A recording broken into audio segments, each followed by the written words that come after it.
आज हम इस वीडियो के अंतर्गत अभिज्ञान शाकुंतलम के पंचम अंक का अध्ययन करेंगे और पंचम अंक में 23 से लेकर 27 तक के प्रसंग का अध्ययन इस वीडियो के अंतर्गत करेंगे। शकुंतला सरोषम अनार्यो आत्मनो हृदय अनुमानेन पश्यसि। शकुंतला क्रोध में आकर के राजा से कहती हैं, अनार्य, हे अनार्य, हे अनुचित अशिष्ट आचरण करने वाले, तुम आत्मनो हृदय अनुमानेन अपने हृदय के अनुकूल ही सबको पश्यसि देखते हो, यानी जैसे तुम खुद हो वैसा ही तुम मेरे विषय में सोच रहे हो। क इदानीम अन्यो धर्म कंचुक प्रवेशिनाः तृण चन्नकूपों अश्य तवानुकृतिम प्रतिपत्स्यते। तेरे अतिरिक्त और कौन अब धर्म का कंचुक धारण करने वाले घास फूस से ढके हुए कुएं की भांति तुम्हारा अनुकरण करेगा, अर्थात तुम्हारे जैसा इस संसार में दूसरा कोई नहीं होगा जो कि धर्म का आवरण ओढ़े हुए है और शुद्ध हृदय वाली मुझको इस प्रकार वंचित कर रहा है। राजा आत्मगतम अपने मन में सोचने लगता है, संदिग्ध बुद्धि माम कुर्वन् केतव इव अश्या कोपो लक्ष्यते। इसका यह जो क्रोध है यह स्वाभाविक जान पड़ता है, स्वाभाविक दिखाई देता है और ऐसा यह इसका क्रोध मुझे संदिग्ध बना रहा है, मुझे संदेह में डाल रहा है कि कहीं मेरे द्वारा कहीं कोई अशिष्ट आचरण तो नहीं हो रहा है। ये देवी सत्य कह रही हूँ और मैं इनके प्रति अनुकूल व्यवहार नहीं कर रहा हूँ।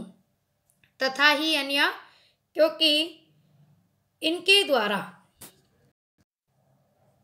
मयि एव विस्मरण दारुण चित्तवृत्तौ व्रतम रह प्रणयम अप्रतिपद्यमाने भेदात ब्रुवो कुटिलयो अतिलोहिताक्षया भग्नम सरासनम इव अतिरुषा स्मरश्य।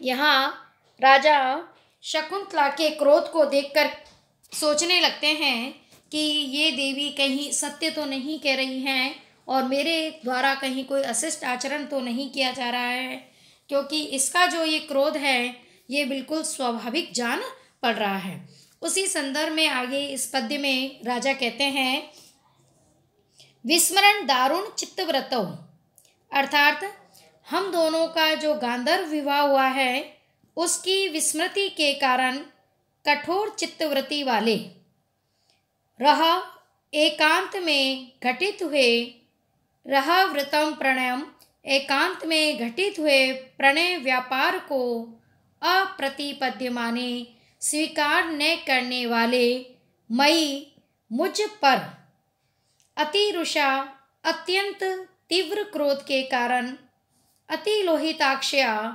अत्यंत लाल नेत्रों वाली इस देवी के द्वारा कुटिलयो भ्रुवो तिरछी बोहों को चढ़ा लेने से मानो स्मरश्य सरासनम भग्नम इव, मानो कामदेव के धनुष को ही तोड़ दिया गया है।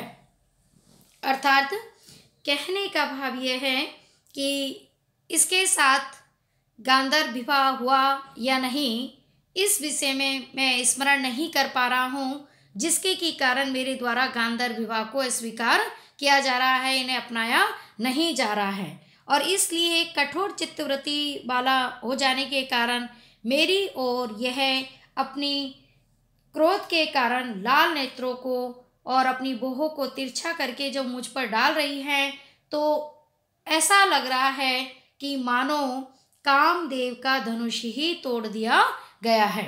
क्यों इस प्रकार इनके स्वाभाविक प्रेम से, इनके इस स्वाभाविक क्रोध के कारण उस एकांत में घटित वृतांत को याद न कर पाने के कारण इनका यह जो क्रोध है वह मुझे स्वाभाविक जान पड़ता है और ऐसा लगता है कि मानो ये क्रोध में आकर इनके द्वारा मानो कामदेव के धनुष को ही तोड़ दिया गया है।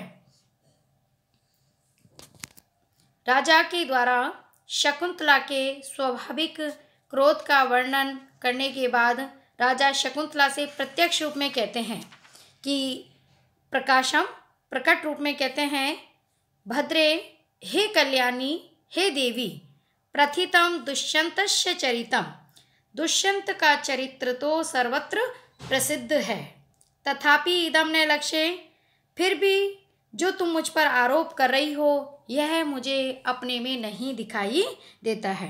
अर्थात मैं बिल्कुल सत्य कह रहा हूँ, मैंने तुम्हें वंचित नहीं किया है, मैंने तुम्हें कोई धोखा नहीं दिया है। शकुंतला, सुष्टु तावत अत्र स्वच्छंदचारिणी कृता अस्मि। अच्छा, तो आपके कथनानुसार तो मैं दुष्चरित्रा बन गई हूँ, मैं स्वच्छंद आचरण करने वाली हो गई हूँ।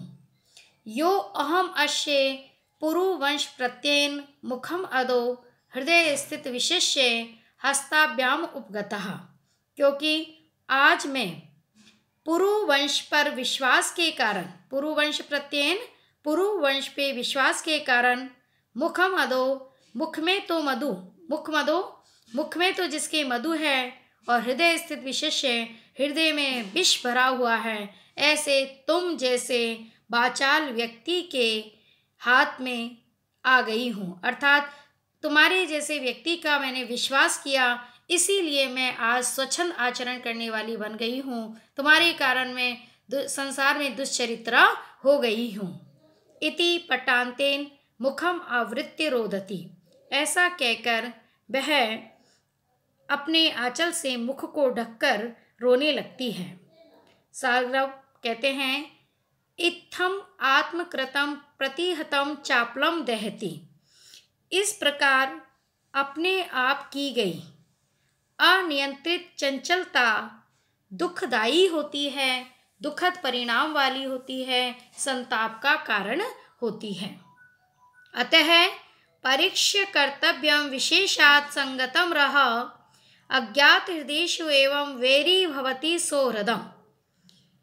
सारगर्भ शकुंतला से कहते हैं कि इसीलिए संसार में लोक व्यवहार के रूप में कहा गया है कि इंसान को, मनुष्य को कभी भी किसी के साथ मित्रता करे, प्रेम करे, तो उसे उसके विषय में भली भांति जानकारी ले लेनी चाहिए।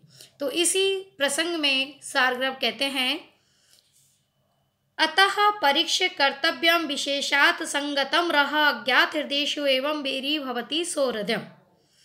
अतः इसीलिए कहा गया है कि संगतम, मित्रता या प्रेम, परीक्ष्य कर्तव्यम, भली भांति परीक्षण करके ही किया जाना चाहिए।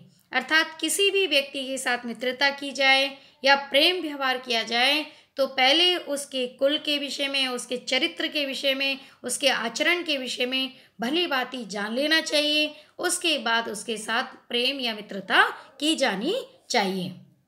विशेषात संगतम रहा, विशेषकर एकांत प्रेम तो पूर्णतया जाने बिना, पूर्णतया परीक्षण किए बिना किया ही नहीं जाना चाहिए।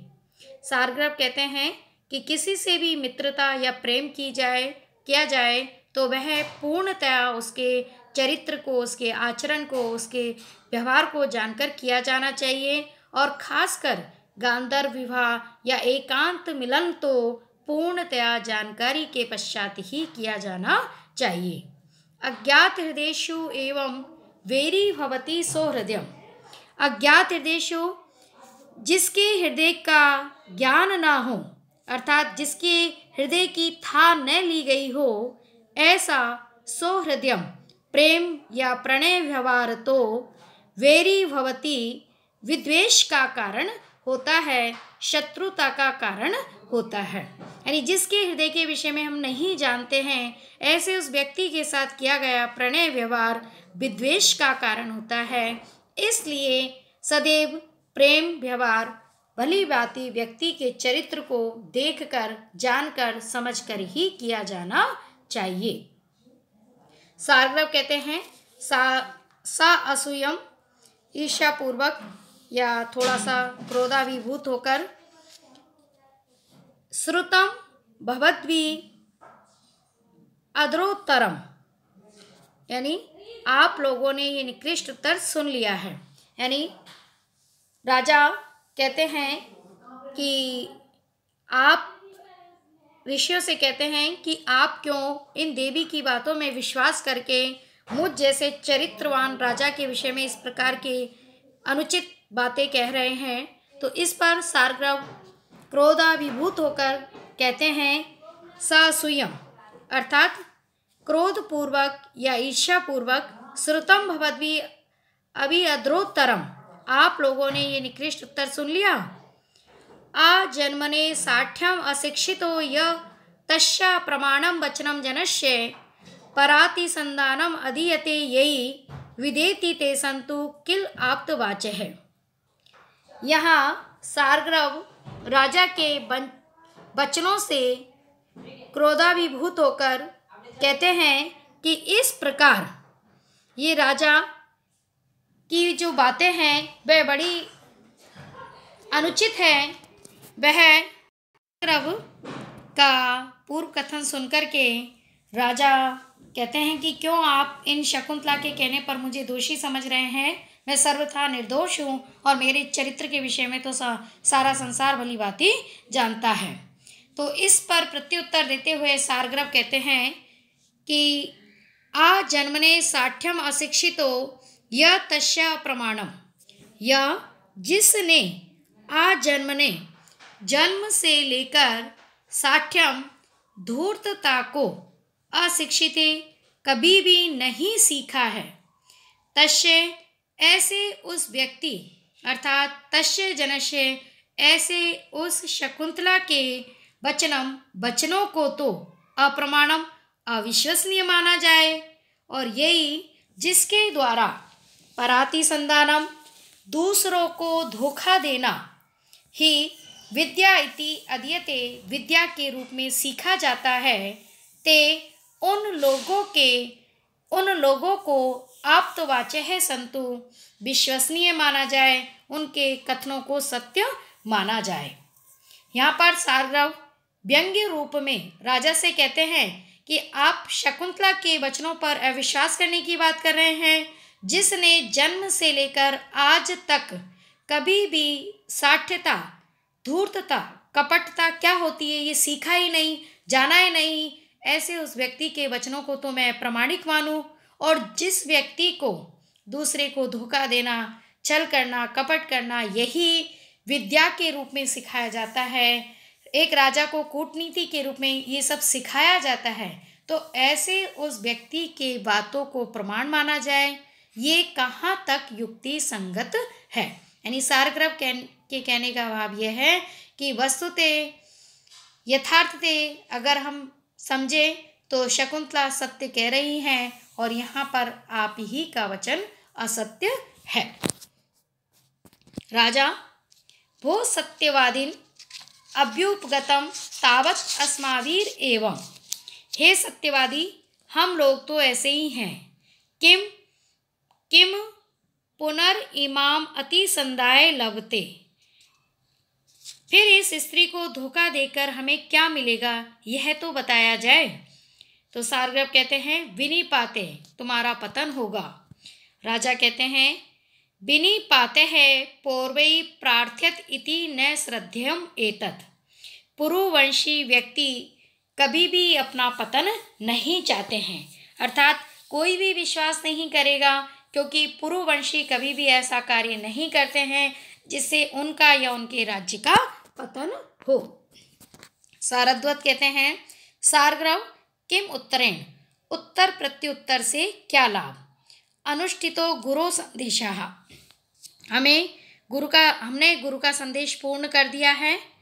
प्रतिनिवर्ताम अह वयम, अब हम लोग वापिस चलते हैं। राजा नाम प्रति, राजा की ओर देखकर कहते हैं तत् एषा भवतेः कांता त्यज वा एनाम गृहान वा, वह यह शकुंतला भवतः कांता आपकी पत्नी है, अतः त्यज वा एनाम इसको आप त्यागें, अथवा गृहान वा ग्रहण करें, उपन्ना ही दारेषु प्रभुता सर्वतोमुखी। क्योंकि दारेषु पत्नी पर पति की सर्वतोमुखी सब प्रकार से प्रभुता उपन्ना प्रभुता स्वीकार की गई है। यानी पति का पत्नी पर पूर्ण अधिकार होता है। इसीलिए अब यह आपकी गांधर्व विवाह विधि से परिणीत आपकी पत्नी है। अब आप इसे त्यागें अथवा आप इसको स्वीकार करें, आप पर निर्भर करता है। हमें गुरु का संदेश देना था, वो हमने दे दिया है। अब आप इसके साथ कैसा व्यवहार करें ये आपके ऊपर निर्भर करता है। गौतमी गच्छ अग्रतः, हे गौतमी आओ हम चलते हैं। इति प्रस्थिता, ऐसा कहकर वो वहाँ से प्रस्थान करते हैं। शकुंतला कथम अनेन कित्वेन विप्रलब्धा अस्मि, कैसे मैं इस धूर्त के द्वारा ठगी गई हूँ, वंचित की गई हूँ। यूयम अपि माम परित्यजत, और आप लोग भी मुझे ऐसे दुराचारी व्यक्ति के पास छोड़कर जा रहे हैं, मेरा त्याग कर रहे हैं। इति अनुप्रतिष्ठते, ऐसा कहकर उनके पीछे चलने लगती हैं। गौतमी स्थित्वा रुक कर कहती हैं, वत्स सारग्रव, हे पुत्र सारग्रव, अनुगच्छति इयं खलु करुण परिवेदिनी शकुंतला, यह करुणापूर्ण विलाप करती हुई शकुंतला हमारा अनुसरण कर रही है। प्रत्यादेश परुषे भर्तृ किम वा मैं पुत्रिका करोतु, पति के द्वारा निर्दयता पूर्वक परित्याग किए जाने पर यह मेरी प्यारी पुत्री, मेरी बेचारी पुत्री अब क्या करे क्या न करे। सारग्रव सारोषम, क्रोध पूर्वक निवृत्ति लौटकर किम पुरोभागे स्वतंत्रयम अवलंबसे, सारग्रव क्रोध में घूम करके शकुंतला को डांटते हुए कहते हैं कि अरे दुष्टे, क्यों अब तुम इस प्रकार स्वच्छंदता का अनुसरण कर रही हो। शकुंतला भीता बेपते, शकुंतला डर जाती है और कांपने लगती है। शार्ग्रव शकुंतला से कहते हैं, शकुंतले यदि यथा वदति क्षितिपस्तथा त्वम असि किम पितुर उत्कुल्या त्वया अथ तु वेत्सि शुचिव्रतम आत्मना पतिकुले तव दास्यम अपि क्षमम्। सारग्रव पहले शकुंतला को क्रोध में डांटते हैं जिससे कि वो डर जाती है। फिर शकुंतला को समझाकर कहते हैं कि यदि तुम राजा जैसा कहते हैं वैसी हो तो तुम्हें पिता से भी क्या, पिता भी तुम्हें स्वीकार नहीं करेंगे। और यदि तुम अपने आप को उत्तम आचरण वाला मानती हो, तुम्हारे चरित्र पर विश्वास है, तुम सत्य कह रही हो, तो पति के घर में रहकर यदि तुम्हें दासता भी स्वीकार करनी पड़े तो यही तुम्हारे लिए उचित होगा। इसी का वर्णन यहाँ इस पद्य में किया गया है। यदि यथा वदति क्षितिपः तथा, यदि क्षितिपः राजा यथा वदति जैसा कहते हैं, तथा त्वमसि वैसी यदि तुम हो, तो त्वया तुमसे उत्कुलिया उच्च कुल वाले उत्कुलिया त्वया कुल मर्यादा का उल्लंघन करने वाली तुमसे पिता को क्या प्रयोजन। अर्थात यदि तुम्हें राजा जैसा बता रहे हैं कि तुम अशिष्ट आचरण करने वाली हो, तुम झूठ बोल रही हो, तो यदि तुम वैसी ही हो तो ऐसी मर्यादा का उल्लंघन करने वाली तुमसे पिता को कोई प्रयोजन नहीं है, तो भी तुम पिता के सन्निकट रहने के योग्य नहीं हो। और अथ तो वेत्सि शुचिव्रतम आत्मन है, और यदि तुम आत्मन है अपने आप को, व्रतः शुचिम वेत्सि यानी अपने चरित्र को, अपने आचरण को पवित्र समझती हो, मर्यादित मानती हो, तो पति कुले दास्यम अपि, तो तब तुम्हारी पति के कुल में दासता भी क्षमम उचित है, अनुकूल है। तुम्हारा पति के घर में रहकर दासता को स्वीकार करना भी उचित होगा, लोक के मर्यादा के अनुकूल होगा। यहाँ पर सारग्रव शकुंतला को लोक व्यवहार का ज्ञान देते हुए कहते हैं कि यदि राजा जैसा कह रहे हैं तुम वैसी हो, मर्यादा का उल्लंघन करने वाली हो, झूठ बोलने वाली हो, कपटपूर्ण आचरण करने वाली हो, तो ऐसी मर्यादा का उल्लंघन करने वाली तुमको पिता से कोई प्रयोजन नहीं है। अर्थात ऐसे अशिष्ट आचरण करने वाली तुम्हें पिता के सन्निकट जाने का उचित, तुम्हारा पिता के सन्निकट जाना उचित नहीं है। पिता को तुमसे कोई प्रयोजन नहीं है। ऐसे कुल के मर्यादा का उल्लंघन करने वाली तुम्हें महर्षि कण्व भी स्वीकार नहीं करेंगे। और यदि तुम अपने चरित्र को पवित्र मानती हो तो जो तुमने कहा वह सत्य है, तो ऐसी स्थिति में तुम अपने पति के पास रहकर यदि यहाँ पर दासता भी स्वीकार करनी पड़े तो वह तुम्हारे लिए उचित होगा। इसलिए तिष्ठ साधयामो वयम, तुम यहीं पर रुको, हम लोग जाते हैं। आज का वीडियो हम यहीं पर समाप्त करेंगे। आगे के प्रसंग का अध्ययन हम अपने अगली वीडियो में अपलोड करेंगे। तब तक के लिए आप सभी का बहुत बहुत धन्यवाद।